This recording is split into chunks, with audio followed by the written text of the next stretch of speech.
السلام عليكم ورحمة الله وبركاته.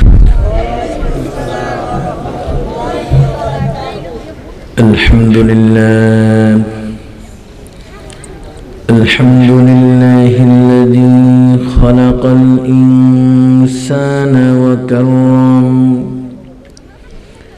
وعلمه من البيان ما لم يعلم،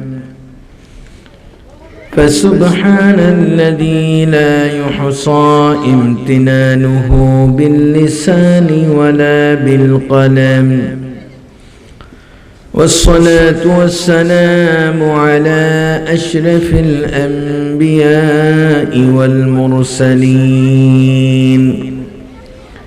وعلى آله وأصحابه وعلى أهل سنته وعلماء ملته ومن اتبعهم بإحسان إلى يوم الدين.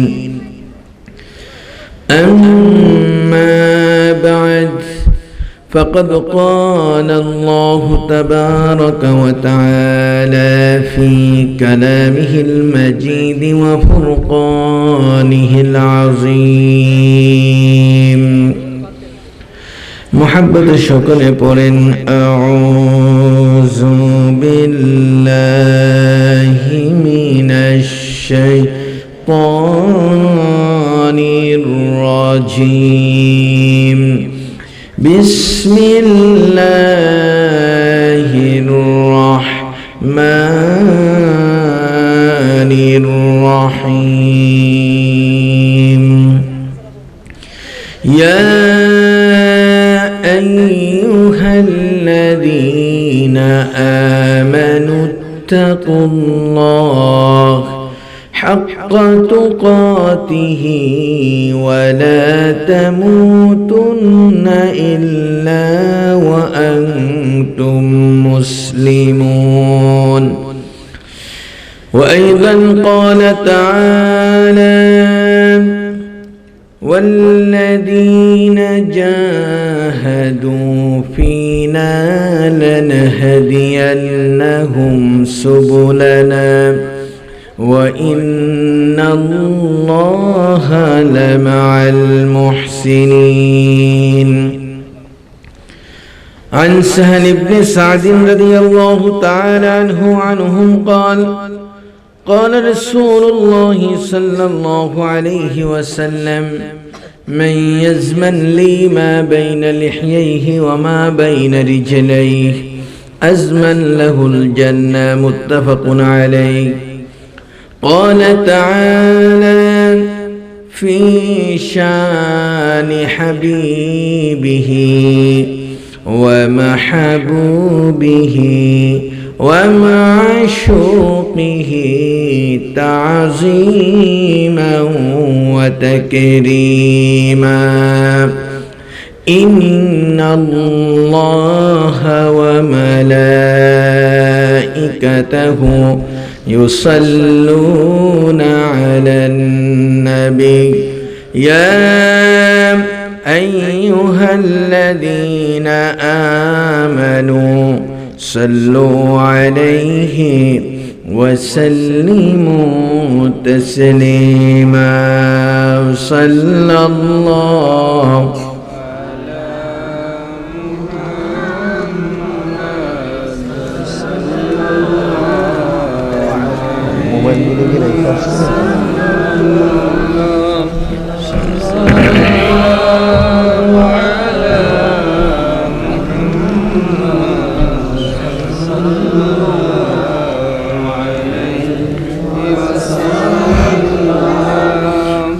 به مخدوم عالم به ممدوح آزم به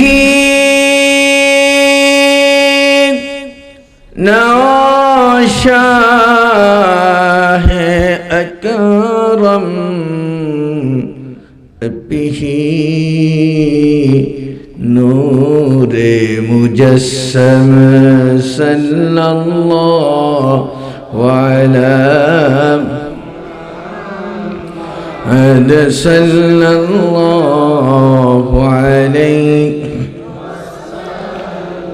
صلى الله على محمد صلى الله عليه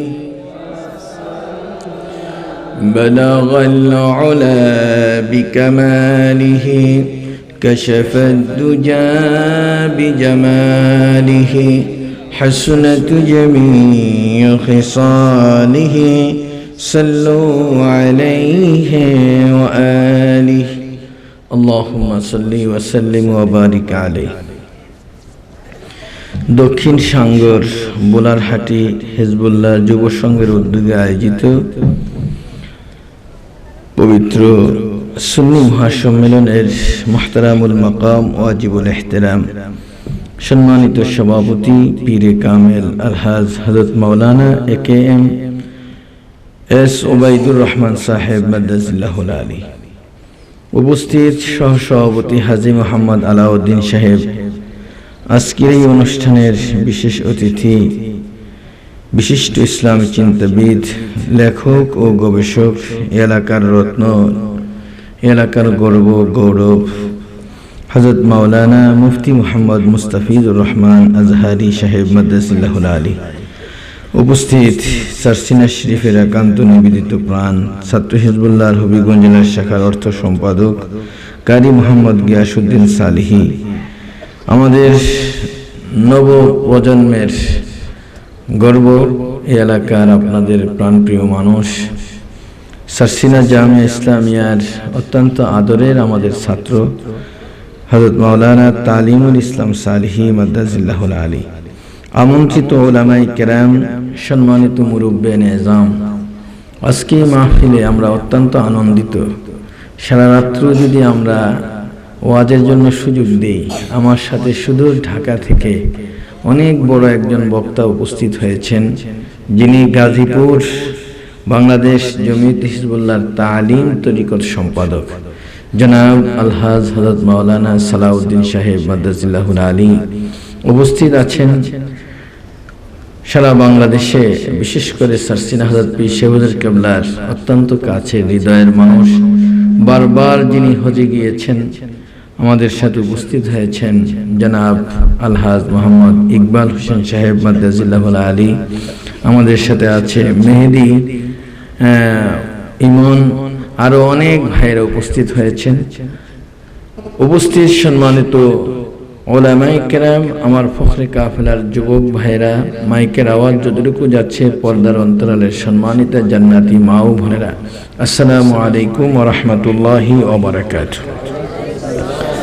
মহান আল্লাহ জাল্লা শানহুর দরবারে হৃদয়ের সবটুকু আবেগ উজাড় করে দিয়ে প্রাণ খুলে শুকরিয়া আদায় করছি, যে মহান প্রভু অত্যন্ত মেহেরবানি করে আমাদেরকে আজকের এই সুন্দর একটি পরিবেশে, ঘরোয়া পরিবেশে, এই সুন্দর আয়োজনে আমরা যুবক ভাইদেরকে কাছে পেয়ে এই কনকনে শীতের মধ্যে আল্লাহ রাব্বুল আলামিন আমাদেরকে কোরআন হাদিসের আলোচনা শোনার মতো সুযোগ করে দিয়েছেন। এজন্য শুকরিয়া আদায় করে সকলে বলি আলহামদুলিল্লাহ। সকলেরই জানা আছে, দীর্ঘ একটি বছর, প্রায় 9 মাস সারা পৃথিবী করোনা ভাইরাসের কারণে স্থবির হয়ে আছে। পৃথিবীর মানুষ স্তব্ধ হয়ে গেছে। আপনারা জানেন, সারা বাংলাদেশ নয়, বর্তমানে সারা বাংলাদেশের ডোমেস্টিক যে বিমান সহ আন্তর্জাতিক যেই বিমান আছে সবগুলি বন্ধ হয়ে গেছে। সারা পৃথিবীতে যে দেশগুলি যাদের শক্তির দাপটে পৃথিবীর মাটি থরথর করে কাঁপে, যাদেরকে পরাশক্তি বলা হয়, স্বর্গরাজ্য বলে দাবি করে, এই সমস্ত দেশগুলি আজকে তারা মাথা আস্তে করে নিচু করে বলতে বাধ্য হচ্ছে আমাদের সব প্রচেষ্টা শেষ হয়ে গেছে।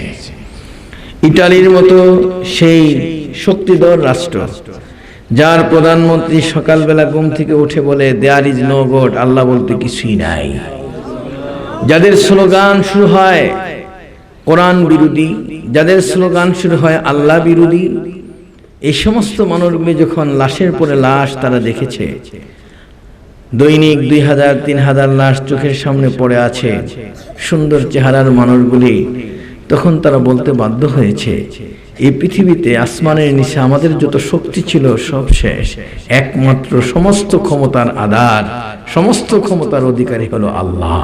যিনি বলেন না সুবহানাল্লাহ। দ্বিতীয় আর কোনো ক্ষমতা পৃথিবীতে নাই।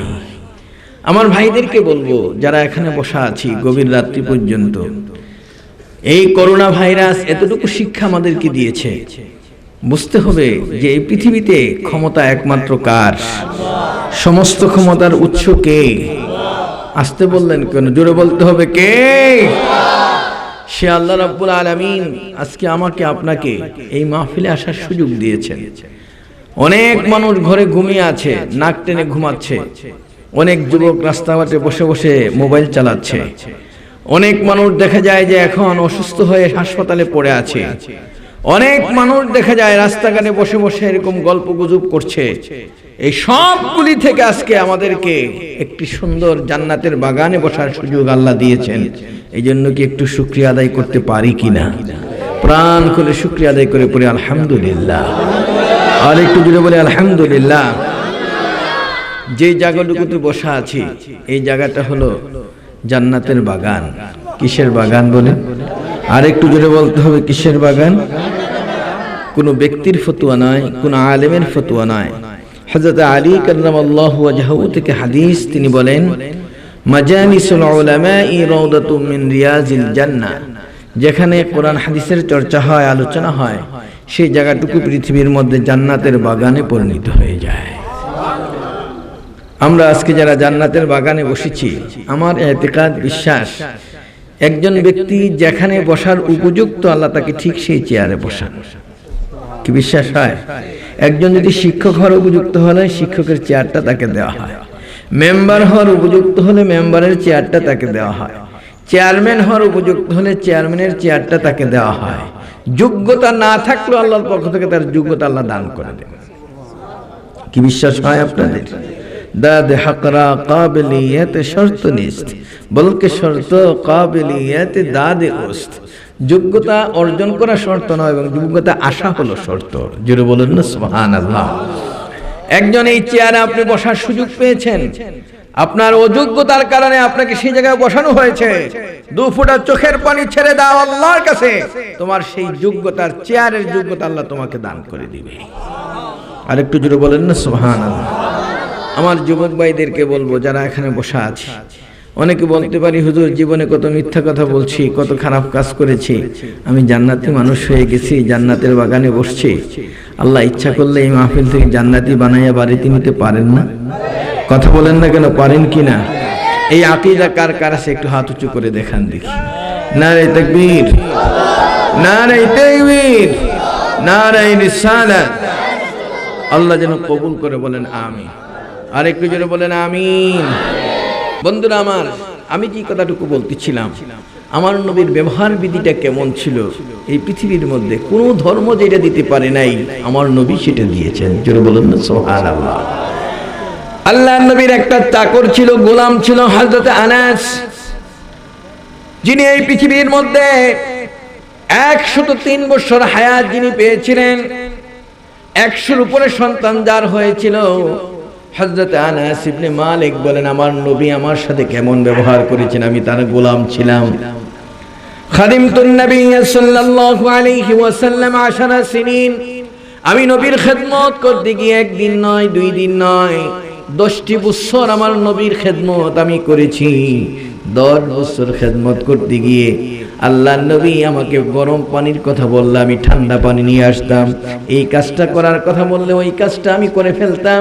এই দুনিয়ার মানুষ তোমাদেরকে জানাই, এই 10 বছরের জীবনে আমার নবী কোনোদিন এতটুকু কথা বলে নাই, আলিমা সানাতা ইয়া আনাস, আনাস রে এই কাজটা না করে ওইটা করলা না কেন, এই শব্দটা পর্যন্ত বলে নাই।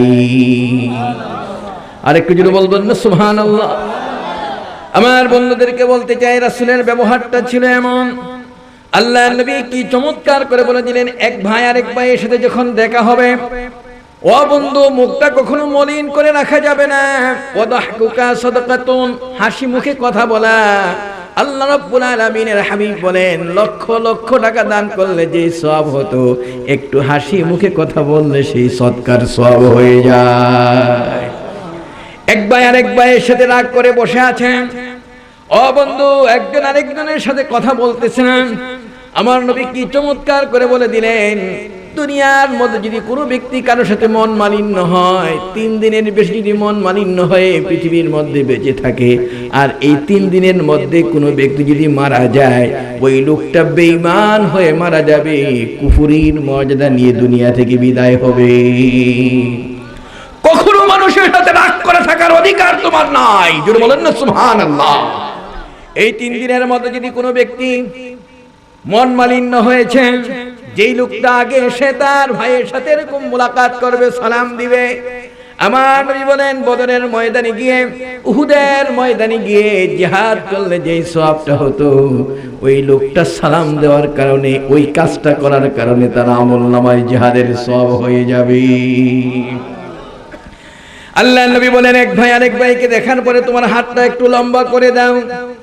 ওই অবস্থার মধ্যে 2টা হাত যখন মিলে যাবে, লা ইয়াতাফাররাকা বাইনাহুমা, তোমার হাতটা পৃথক হওয়ার আগে মাথা থেকে পা পর্যন্ত যত গুনাহ হয়েছে সব গুনাহ আল্লাহ মাফ করে দিবে। আরেকটু জোরে বলবেন না সুবহানাল্লাহ? আরো জোরে বলেন না সুবহানাল্লাহ? তাই এই মুসাফা করা দরকার আছে কিনা? কথা বলতে হবে, আছে কিনা? একটু পরে ঘরে যাবে, দরজাটা নক করবে, ঘরের দরজায় গিয়ে ধাক্কা দিবে। আমার যুবকদেরকে বলি, আমার বাবাজিরা যারা আছেন এখানে বসা আছেন, আল্লাহর কোরআন বলেন, লা তাদখুলু বুয়ুতান গায়রা বুয়ুতিকুম হাত্তা তাস্তানিসু ওয়া তুসাল্লিমু আলা আহলিহা। নিজের ঘর হোক আরেকজনের ঘর হোক, যদি সেখানে প্রবেশ করতে হয়, ওই অবস্থার মধ্যে সেখানে গিয়ে তুমি আস্তে করে তাকে সালাম দিবে। কি দিবে? জোরে বলতে হবে কি? জোরে বলেন কি? এই সালাম দেওয়া দরকার আছে কিনা? প্রথমবার সালাম হলো দোয়া, দ্বিতীয়বার সালাম হলো পরিচিতি, তৃতীয়বার সালাম হলো আমি ঢুকতে চাই, অনুমতি চাই, ঘরের দরজাটা খুলে দেন। জোরে বলেন না সুবহানাল্লাহ। দেখেন ঘরের ভিতরে ঢুকার কি কাইফিয়তটা বর্ণনা করলেন আম্মা আয়েশা সিদ্দিকা রাদিয়াল্লাহু তাআলা আনহা। তিনি বলেন, আমি ঘরের দরজায় দাঁড়িয়ে থাকতাম, আমার নবী কখন আসবে, আল্লাহর নবীকে দেখে আমি একটু সালাম দেব, কিন্তু আমার জীবনে কোনোদিন রাসূলকে আগে সালাম দিতে পারি নাই। রাসূলের জন্য দরজাটা যখনই খুলে দিতাম, আমার নবী আগে আমাকে সালাম দিয়ে দিতেন। জোরে বলবেন না সুবহানাল্লাহ? স্বামী স্ত্রীকে সালাম দিতে পারে কিনা? কথা বলে না, পারে? স্ত্রী স্বামীকে সালাম দিতে পারে? এখানে বুড়া মানুষ অনেকে আছে যারা বিয়ে শাদী করছেন, ইচ্ছা করে বউরে কে কে সালাম দিয়েছেন, একটু হাত উঁচু করে দেখেন তো দেখি। মাশাআল্লাহ, 2 জন, 1 জন, 3 জন পাওয়া গেছে। আপনি রাগ করে সালাম দেন না? কি দিলেন না? বউরে সালাম দিয়েছেন জীবনে?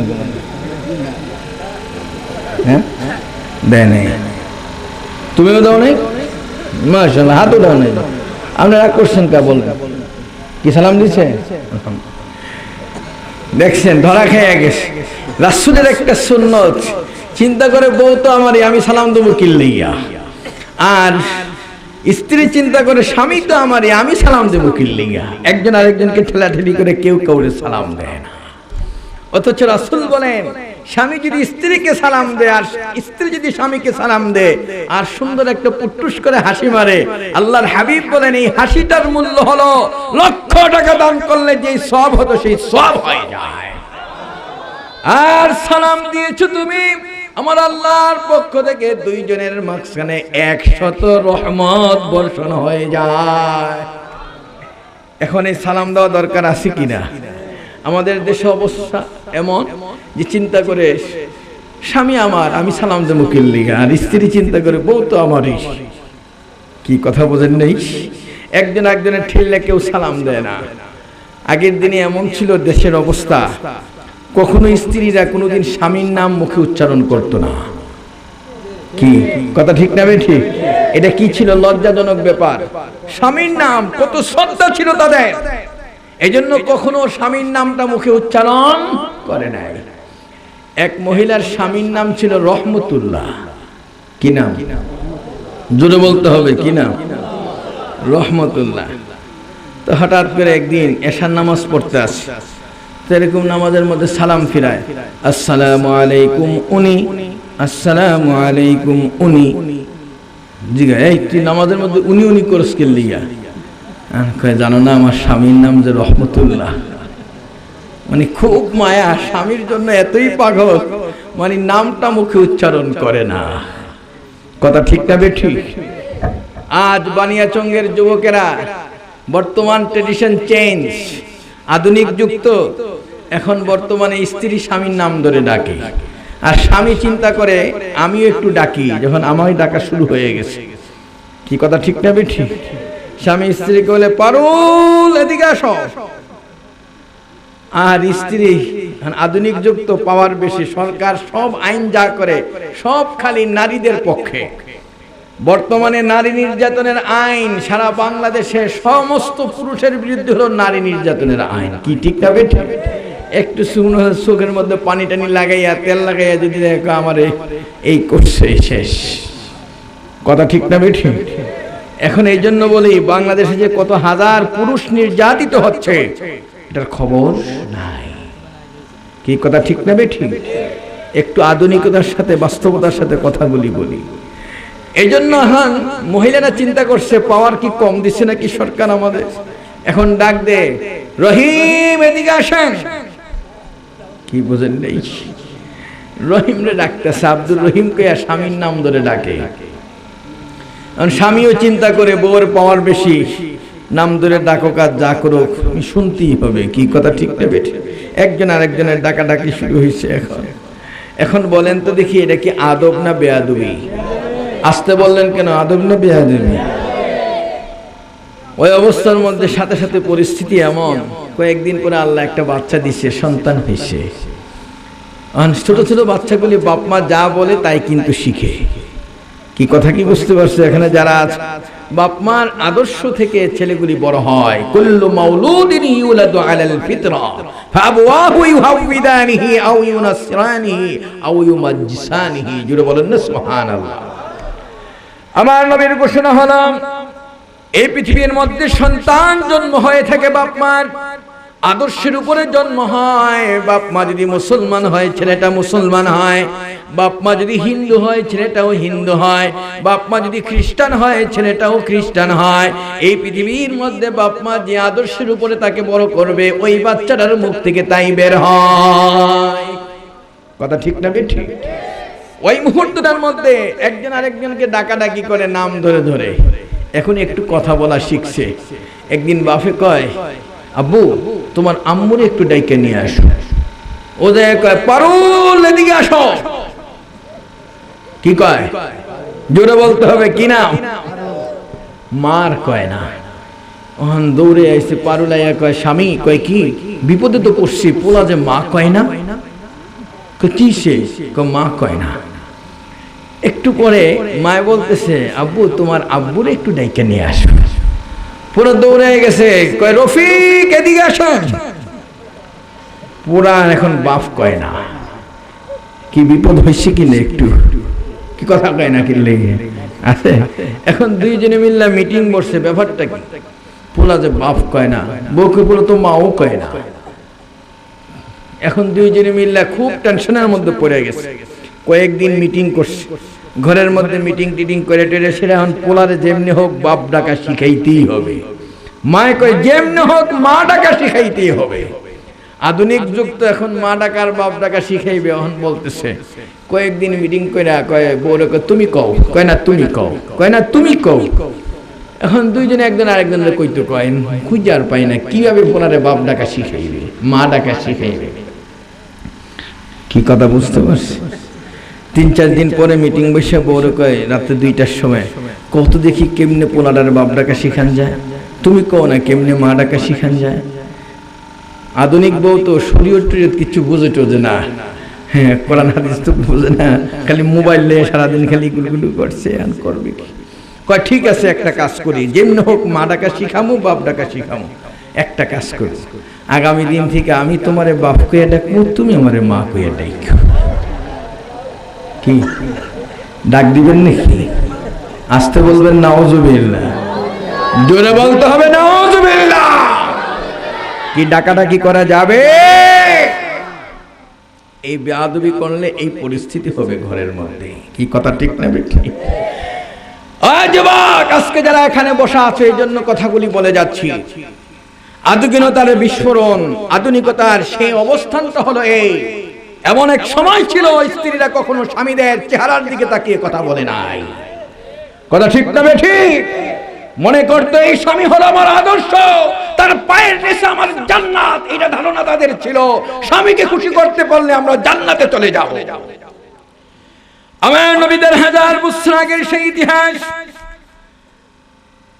হযরত ফাতিমা তুজ-জোহরা রাদিয়াল্লাহু তাআলা আনহা, হযরত আলী যুদ্ধের ময়দানে রওনা করেছেন।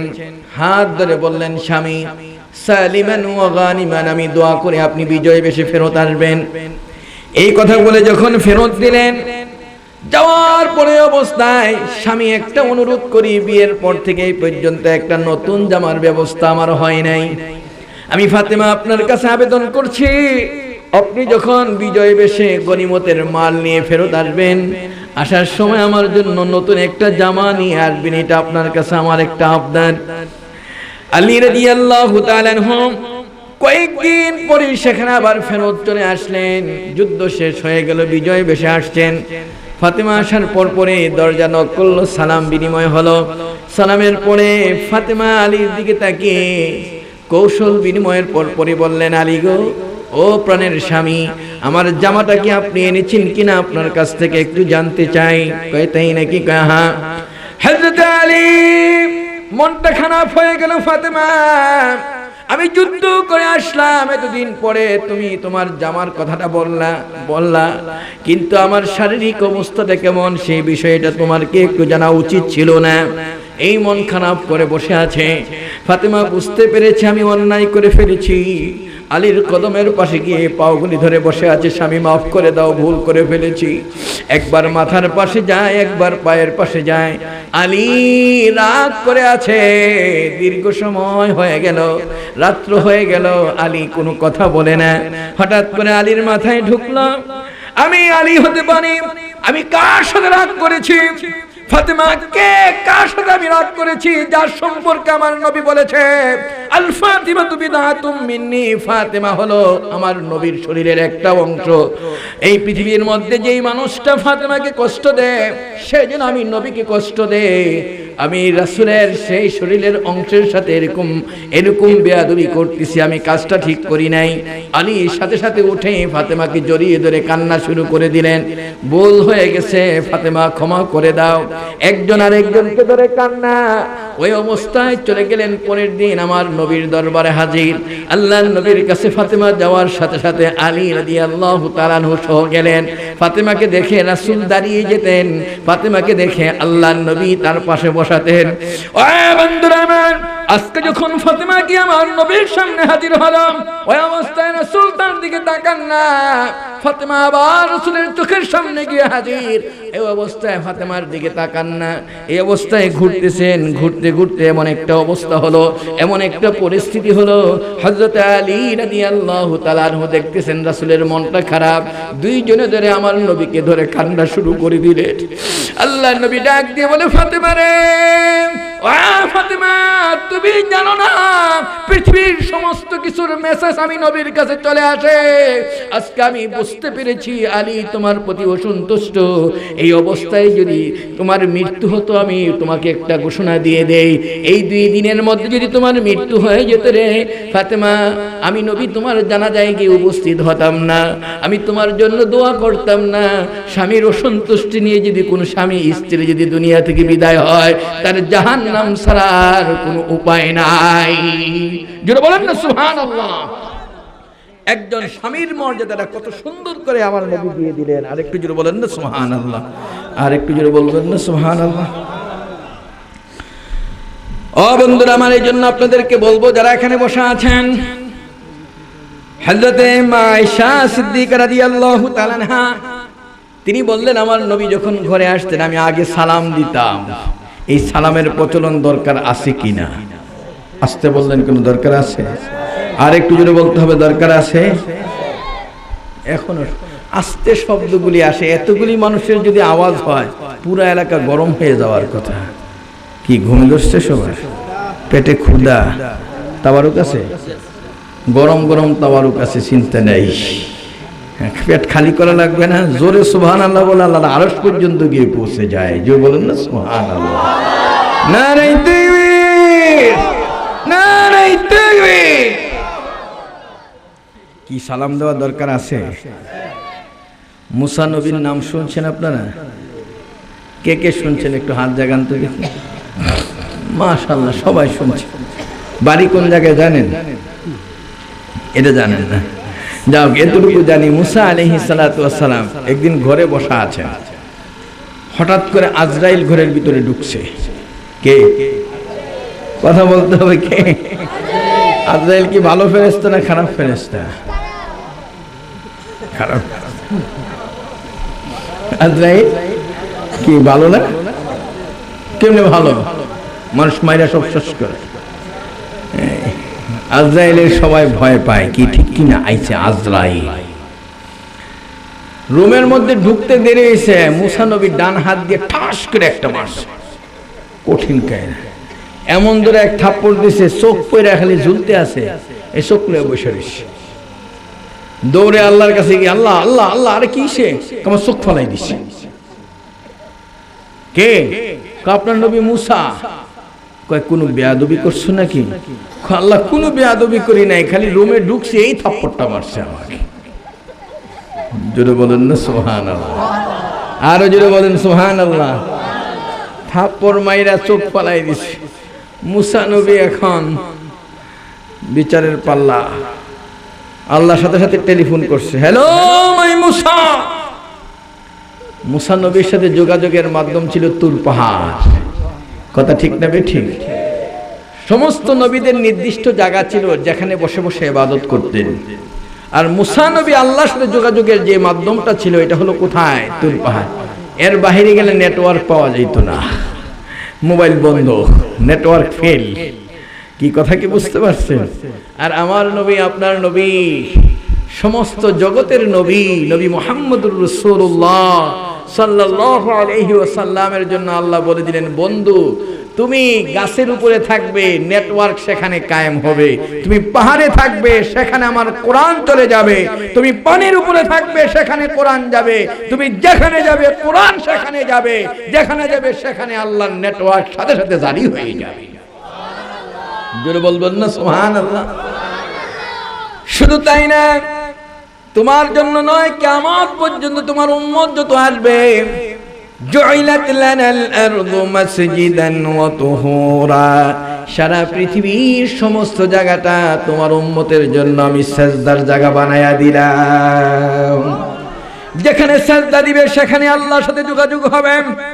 ও বন্ধু, নামাজের মধ্যে আল্লাহর সাথে যোগাযোগের মাধ্যম হলো নামাজ।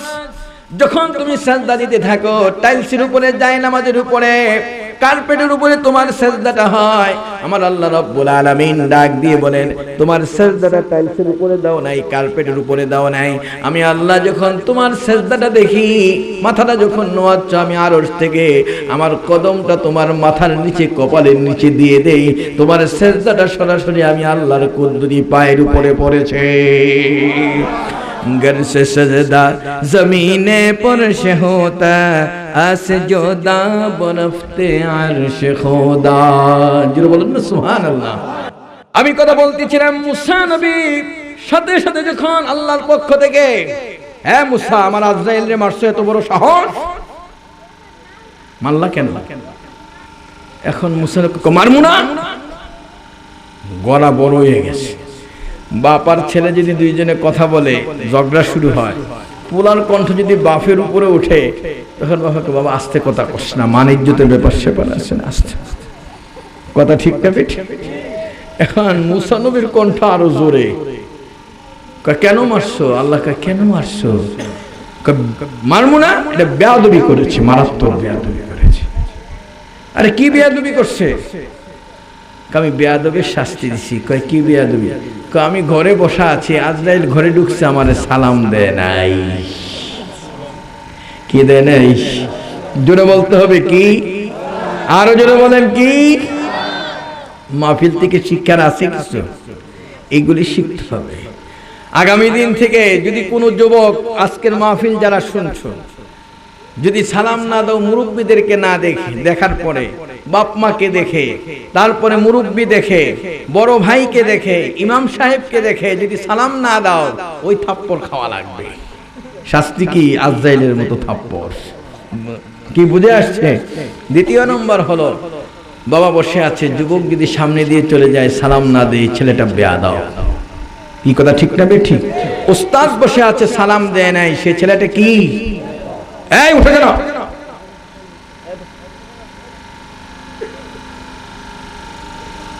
সাথে সাথে ওই অবস্থার মধ্যে আজরাইল যে থাপ্পড় খাইছে, ইসলামের বিধান, শাস্তির সম্মুখীন হবে। জোরে বলেন না সুবহানাল্লাহ। আর একটু জোরে বলেন সুবহানাল্লাহ। একটু পরে ঘরে যাবেন, কি বাড়িতে যাবেন না? ও বন্ধুরা আমার, অনেককে দেখতেছি এখানে যারা বসা আছেন, অনেক মুরব্বীরা হজ করেছেন, আমরাও হজ করেছি। যদি প্রশ্ন করা হয়, হাজী সাহেব আপনি তো হজ করছেন, আপনার হজটা কবুল হয়েছে কিনা বলেন দেখি। দু চোখের পানি ছেড়ে দিয়ে কাঁদবে আর বলবে, আল্লাহ আমি জানি না, লক্ষ লক্ষ মানুষ হজ করেছে, আমিও হজ করেছি, আমার হজটা কবুল হয়েছে কি হয় নাই। আমার নবী ঘোষণা দিয়ে দিলেন, দুনিয়ার মানুষে জেনে রাখো, তোমাদেরকে জানাচ্ছি, ও যুবক একটু পরে ঘরে যাবে, ও বাবাজি তুমি একটু পরে ঘরে যাবে। ঘরে যদি তোমার মা বেঁচে থাকে, বাবা বেঁচে থাকে, আল্লাহর নবী ঘোষণা দিয়ে দিলেন, কোন সন্তান যদি বাপ মার দিকে একটু রহমতের নজরে তাকায়, তার আমলনামায় সাথে সাথে একটা মকবুল হজের সওয়াব হয়ে যাবে। আরো জোরে বলবেন না সুবহানাল্লাহ? আর একটু জোরে বলেন না সুবহানাল্লাহ। তাহলে মার চেহারার দিকে তাকালে হজের সওয়াব হয়। সাহাবীদের ভিতর থেকে একজনে দাঁড়ায়া বলেন, হুজুর আমি যদি দৈনিক 100 বার আমার মায়ের দিকে তাকাই, রাসূল বলেন 100টা মকবুল হজের সওয়াব হয়। আর একটু যদি বলেন না সুবহানাল্লাহ। এখন আপনাদেরকে বলি, যারা এখানে বসা আছেন, 100টা মকবুল হজের সওয়াব বাপ মার দিকে তাকাইলে হয়। একজন যুবক এসে রাসূলের সামনে দাঁড়ানো, কাঁদতেছে। হুজুর বলেন, কাঁদো কেন, কি হয়েছে? হুজুর আমার মনে চাই দুইটা ঠোঁট দিয়ে একটু জান্নাতের চৌকাঠে চুমু খাবো। জোরে বলবেন না সুবহানাল্লাহ। তুমি তো মরণের পরে জান্নাতের চৌকাঠে চুমু খাবে, দুনিয়ায় বসে জান্নাতের চৌকাঠে চুমু খেতে চাও? হুজুর আপনি একটু ব্যবস্থা করে দেন। আমার নবীর পাওয়ার আছে কিনা? সকলে বলে নাই আছে। জোরে বলতে হবে, কে আছে? রাসূল বলেন, আমি এই জায়গায় বসা থাকি, জান্নাত আমি দেখতে পাই। আমি এখানে বসা থেকে সপ্ত জমিনের নিচে কি আছে তাও দেখতে পাই। আল্লাহর আরশে কি হচ্ছে তাও আমি দেখতে পাই। জোরে বলবেন না সুবহানাল্লাহ। আমাদের দেশে একদল মানুষ আছে, তারা যত রাসূলের ক্ষমতা কমাইতে পারে তাদের খুব মজা লাগে। কি কথা কি বুঝতে পারছেন? রাসূলের সম্মানের কথা বলবেন, মাথাটা নিচু হয়ে যাবে, চোখগুলো এরকম নিচু করে, মনে হয় যেন কিছু দেখে না। এটা কি আদবের ব্যাপার না বেয়াদব? বলেন তো দেখি। জোরে বলতে হবে কি? আদর্শ সন্তান হচ্ছে যে বাবার সম্মানকে বুলন্দ করে, বাবার মর্যাদাকে সক্ষুণ্ণ রাখে। আজকে আমার নবীর সম্মানকে কমাতে গিয়ে তারা বলতে চায় রাসূল সাল্লাল্লাহু আলাইহি ওয়াসাল্লাম আল্লাহর সাথে দিদার হয় নাই। আসতে বলবেন নাউজুবিল্লাহ। এই মাইক ঠিক করতে কর, পসা মাইক বানাও না কেন? এই জন্য আপনাদেরকে বলবো, যারা এখানে বসা আছেন, এরকম কথাবার্তা সমাজের মধ্যে আছে কিনা বলেন? জোরে বলতে হবে, আছে কিনা? আমরা কি সেটা মানব? আমার নবী বলছেন, ইন্নী রাআইতু আযজা ওয়া জাল্লা বিআহসানিস সুওয়ার, আমি আমার আল্লাহকে শুধু দেখি নাই, সর্ব উত্তম আকৃতিতে আমি আল্লাহকে দেখেছি। আর একটু জোরে বলেন না সুবহানাল্লাহ। আমার ভাইদেরকে বলবো, যারা এখানে বসা আছেন, ওই যুবকটা যখন ওই কথা বললেন, বলার সাথে সাথে আমার নবী তাকিয়ে আছেন। তুমি তোমার এই ঠোঁট দিয়ে জান্নাতের চৌকাঠে চুমু খেতে চাও? কয় হ্যাঁ। কয় মরণের পরে তো খাবে? কয় না হুজুর, দুনিয়াতে আপনি ব্যবস্থা করে দেন, আমার নবী তার দিকে তাকিয়ে বললেন, শোনো, তোমার মা কি বেঁচে আছে? কয় হ্যাঁ। বাবা কি বেঁচে আছে? কয় হ্যাঁ বেঁচে আছে। আল্লাহ নবী ঘোষণা দিয়ে দিলেন, যাও তোমাদেরকে জানিয়ে দিচ্ছি, যে এই যুবকটা বাপ মার পায়ের মধ্যে ঠোঁট লাগাইয়া চুমু খায়, সে যেন বাপ মার পায়ের মধ্যে ঠোঁট লাগালো না, এই পৃথিবীর মধ্যে জান্নাতের চৌকানের মধ্যে চুমু খেয়েছে। আর যদি বলেন না সুবহানাল্লাহ। বাবার সম্মান, মায়ের সম্মানটা আকাশ চুম্বি করে দিলেন এই পৃথিবীর মধ্যে। আমার আল্লাহ রাব্বুল আলামিন তার বন্ধুর মাধ্যমে জানিয়ে দিলেন, এই পৃথিবীর মধ্যে সবচেয়ে আপন, সবচেয়ে কাছের হলো তোমার মা, তোমার বাবা। জোরে বলেন না সুবহানাল্লাহ। কোন ধর্ম আজ পর্যন্ত এই বিষয়টা দিতে পারে নাই। আমার নবী বসা আছেন, হঠাৎ করে আল্লাহর নবীর সাহাবী হযরত আবু হুরায়রা রাদিয়াল্লাহু তাআলা আনহু রাসূলের সামনে এসে কাঁদতেছে। আমার নবী তার দিকে তাকিয়ে বললেন, আবু হুরায়রা রে, এমন কাঁদতে কখনো দেখি নাই, তুমি কেন কাঁদতেছো? তোমার চোখে পানি কেন, একটু বলে দেখি। আবু হুরায়রার কান্না আরো বেশি বেড়ে গেল। একটু পরে হঠাৎ করে তার জামাটা এরকম উপরে উঠালেন, পুরা পিঠটা খালি করে আমার নবীর সামনে তুলে ধরলেন। আল্লাহর নবী তাকিয়ে দেখে পুরা পিঠের মধ্যে কে যেন আগুন দিয়ে জ্বালিয়ে দিয়েছে। বড় বড় ঠসা পড়ে আছে, ওই পানিগুলি পড়তেছে, ব্যথায় অস্থির। আবু হুরায়রা এই দৃশ্যটা দেখার পরে রাসূল বলেন, আবু হুরায়রা রে, এমন কাজটা কে করেছে? এই নিষ্ঠুর কাজটা তোমাকে? আবু হুরায়রা বলে, ইয়া রাসূলুল্লাহ, আমি মুসলমান হয়েছি, এটাই আমার অপরাধ, আমার আর কোনো অপরাধ নাই। আমি কেন আপনার দরবারে হাজির হয়েছি? এই অপরাধের কারণে আমার মা লোহা গরম করে আমার পুরা পিঠটা আগুন দিয়ে জ্বলছিয়ে দিয়েছে, আগুন দিয়ে জ্বালিয়ে দিয়েছে। কয় তাই নাকি? কয় হ্যাঁ। সঙ্গে সঙ্গে আবু হুরায়রার দিকে তাকিয়ে বললেন, আমার নবী বলতেছে, আবু হুরায়রা রে, তোমার মা তোমাকে মেরেছে, আমি এখানে কিছুই করতে পারবো না, কিছুই করার অধিকার আমার নাই। সঙ্গে সঙ্গে আবু হুরায়রা বলে, ইয়া রাসূলুল্লাহ, আপনি আমার মায়ের বিচার করবেন। আমার মায়ের বিচার করার জন্য আপনার কাছে আমি অভিযোগ দেই নাই। আমি জানি রাহমাতুল লিল আলামিন যদি একটু দোয়া করে দে, এই দোয়াটা জমিনে থাকবে না, আল্লাহর আরশ পর্যন্ত চলে যাবে। আমার বিশ্বাস, আমার ইতিকাদ, এই মুহূর্তে আপনার কাছে বলতে চাই, আপনি একটু দোয়া করে আল্লাহর মায়ের হেদায়েতের জন্য আল্লাহর কাছে দোয়া করে দেন। হযরত আবু হুরায়রা রাদিয়াল্লাহু তাআলা এই অবস্থায় চোখের পানি ছেড়ে ছেড়ে কাঁদতেছে। রাসূল তার চোখের পানিটা দেখে আর সহ্য করতে পারেন নাই। সঙ্গে সঙ্গে ওই অবস্থার মধ্যে এমন একটা পরিস্থিতি তৈরি হলো, আল্লাহর নবী হাত উঁচু করে দোয়া করতেছিলেন, আল্লাহুম্মা ইহদি উম্মা আবা হুরায়রা, আল্লাহুম্মা ইহদি উম্মা আবা হুরায়রা। হে আল্লাহ, আবু হুরায়রার মাকে তুমি হেদায়েত দাও, হেদায়েত দাও, হেদায়েত দাও। আবু হুরায়রা নবীর কাছে বসা ছিলেন, একটা দৌড় দিয়ে বাড়ির দিকে রওনা করে চলে গেলেন। পথির মধ্যে একজন সাহাবী ডাক দিয়ে বলেন, ভাই আব্দুর রহমান, কিফিনাক, একটু দাঁড়াও, তোমার সাথে একটু কথা আছে। সঙ্গে সঙ্গে আবু হুরায়রা বলে, ভাই আমাকে দাঁড়াতে বলো না, আমার কাজ করার জন্য আমাকে ছেড়ে দাও। কোথায় যাচ্ছ? আমি ঘরে গিয়ে দেখতে চাই। আমি আবু হুরায়রা আগে বাড়িতে পৌঁছলাম না, আমার নবীর দোয়াটা আমার বাড়িতে আগে পৌঁছেছে। আর যদি বলেন না সুবহানাল্লাহ। আমি যখন ঘরে গিয়ে উপস্থিত হলাম, প্রত্যেকদিন দরজাটা ধাক্কা দেওয়ার পর পরে আমার মা দরজা খুলে দিয়ে আমার পিঠের মধ্যে আঘাত শুরু করে দেন, আমার উপরে আঘাত করে লোহা গরম করে দাঁড়িয়ে থাকে। আজকে যখন দরজাটা নক করেছি, আমার মা দরজা খোলার পরে আমাকে বুকের সাথে জড়িয়ে ধরে কপালে চুমু খাওয়া শুরু করে দিলেন, আর বললেন, বাবারে, তোকে মারার পরে আমি খুব অনুতপ্ত হয়েছি। তুমি তো কোনো খারাপ মানুষের কাছে যাও নাই, কোনো খারাপ মানুষের কাছে তুমি যাও নাই। আমার ভুল হয়ে গেছে, আমাকে মাফ করে দাও, ক্ষমা করে দাও। মার কদম জড়িয়ে ধরে আবু হুরায়রা কাঁদতেছে আর বলে, মা, এই পৃথিবীর মধ্যে তুমি আমার কাছে ক্ষমা চাও। ইন কানা হুররিকনা ওয়া কুতিলতাম, তুমি যদি ইচ্ছা করো আমাকে হত্যা করতে পারো, আমাকে টুকরা টুকরা করে ফেলতে পারো রে মা।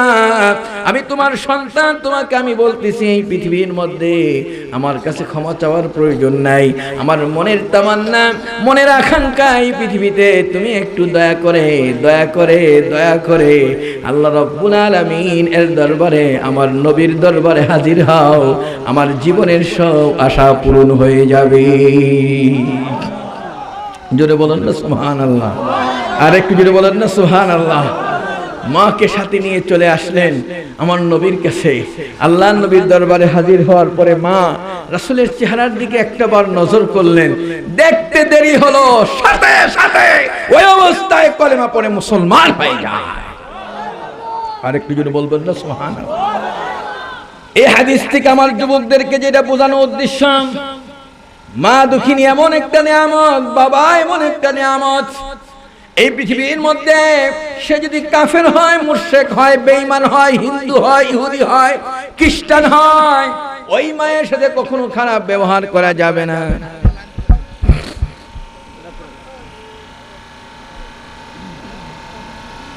এটারে এনে রাখছো কেন? আকল নাই? এটার ওই কোনায় রাখলে কি হইতো? এটার আওয়াজ কানের মধ্যে আসে। সকলে একটু মুহাব্বতে দুরূদ শরীফ পড়েন। সাল্লাল্লাহু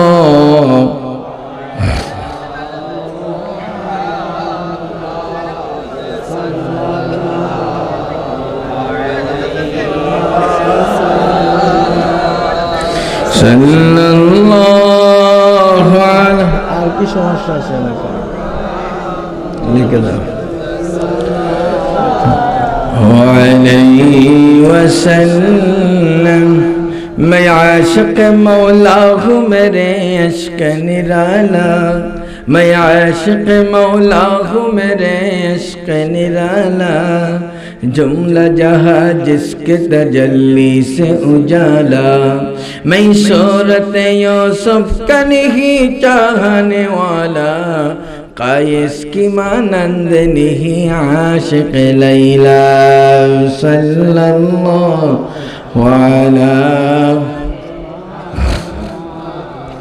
सल्लल्लाहु अलैहि सल्लल्लाहु अलैहि।